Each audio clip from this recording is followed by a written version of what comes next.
When we consider our walk with the Lord as we've done this week, we need to realize that this walk is not only beneficial for our lives, but for those who follow behind us. Good morning. This is Pastor Ernie Lewis of the Blue Point Church in Sisney, Illinois, with your thoughts for Friday. You see, walking with God is commanded in the Scriptures. It is actually seen in the great examples of men like Abraham or Moses, Elijah, even the New Testament apostle Paul. But one thing we see in each of these examples is another person who followed in their paths. In Deuteronomy chapter 6 and verse 5, the Lord commands, "Hear, O Israel, the Lord our God is one.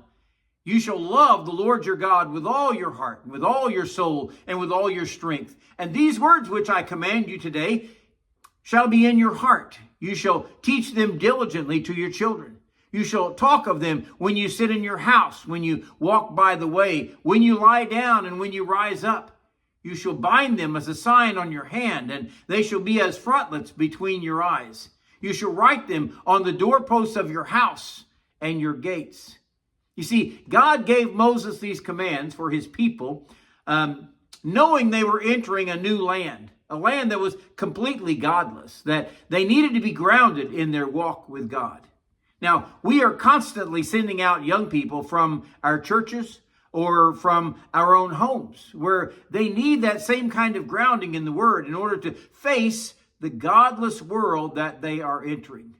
Now, first of all, we should be reminded that our God is one. That was so different from the many gods they found in the land where they were going. And he said, "You shall love the Lord your God with all your heart and all your soul and all your strength." For there will be days we will need to be reminded of that.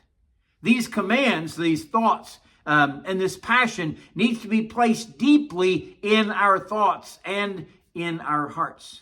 But not only do we need God to ground us in these things, we must teach it to others also. He says, "Teach them diligently to your children."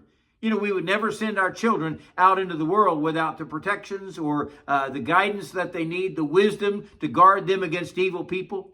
Why don't we spend all the time necessary to teach them how to love and serve the Lord with their lives? Notice this strict teaching regimen includes talking about God when you sit in your house.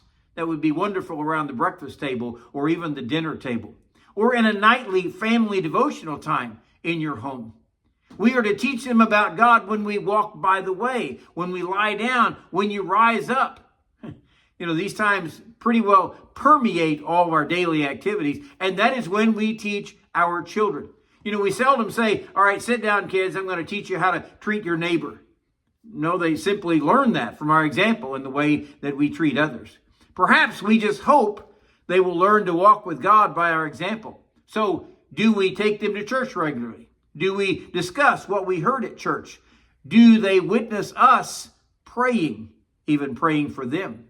You know, you need to display your walk with God on your hands, your face, your doorposts, your gates. Now, these are not necessarily painted signs that we display, but it's the way that we live our lives. Let's make sure that our walk with God doesn't end with our life on this earth, but teach others to follow that path of loving God with all their heart and all their soul and all their strength. This has been Pastor Ernie Lewis of the Blue Point Church with a reminder that as we walk with God, let's teach someone behind us to do the same with their life.